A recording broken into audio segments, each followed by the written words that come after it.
How do you solve a problem like Prince Andrew, who is currently featuring in more Hollywood movies than Tom Bloody Cruise? Netflix have just launched a movie called Scoop, a drama which gives an insider account of how the team at BBC Newsnight secured that infamous interview with Andrew, in which his efforts to silence the allegations around his sex life backfired spectacularly. Meanwhile, versatile actor Michael Sheen plays Prince Andrew on Amazon Prime in a very royal scandal, which charts the story leading up to that TV appearance. Who could blame Netflix and Amazon for seizing on this material? In the BBC Newsnight interview, instead of distancing himself from convicted paedophile Epstein, Andrew said that he didn't regret their friendship because it, quote, led to opportunities that were actually very useful. Well, I'm sure it did. He also admitted to staying in creepy Epstein's New York mansion for several days because it was a convenient place to stay. This was the son of Queen Elizabeth II. He could have stayed anywhere in New York with a budget for a huge room at any of its finest hotels.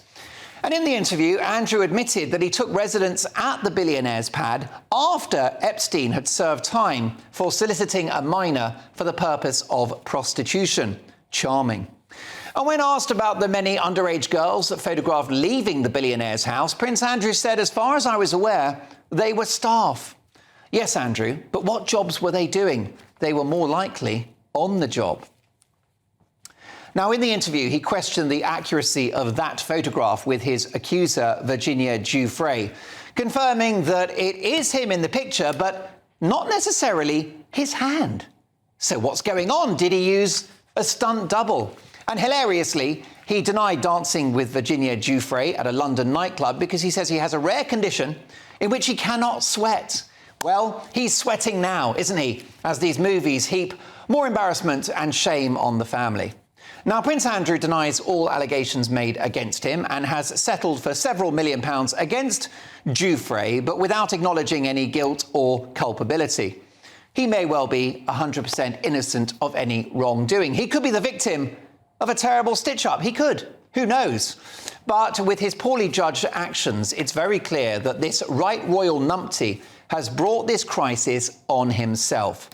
And given that 2 major Hollywood films are dedicated to the story, the damage that this man has reaped on the monarchy, his family and the country is there for all to see. So, what was his response this weekend? Well, he was photographed pouncing around his royal estate on a horse, without a care in the world. It's been take from this guy since day one.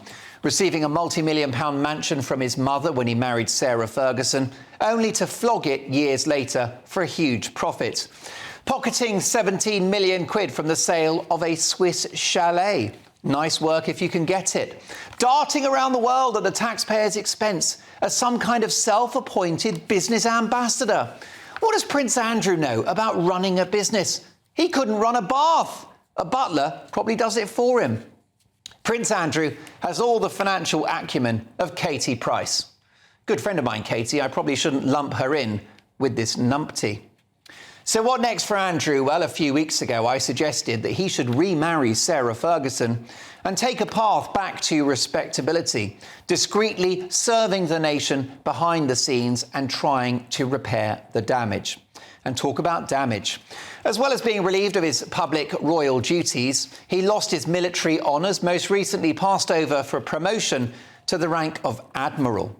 And most embarrassingly, he was absent from the official photos of his eldest daughter, Princess Beatrice's wedding. He didn't even catch the bouquet. I'll be honest, I feel sorry for his 2 daughters who are fabulous girls and who have been through hell. Meanwhile, their sweat-free old man is still rattling around his 30-room Windsor home, the Royal Lodge.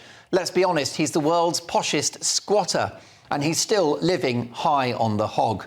Courtiers, security, cars, banquets, you name it.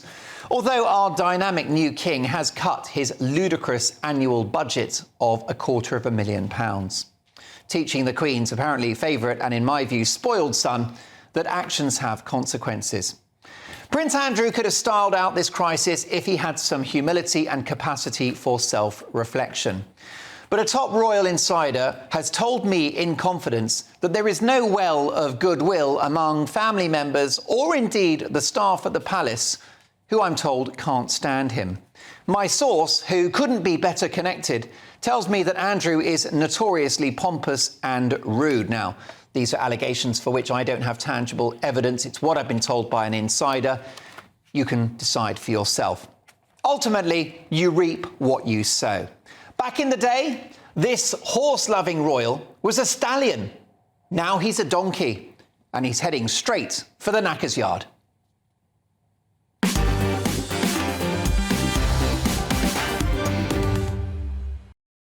Your reaction, mark at gbnews.com.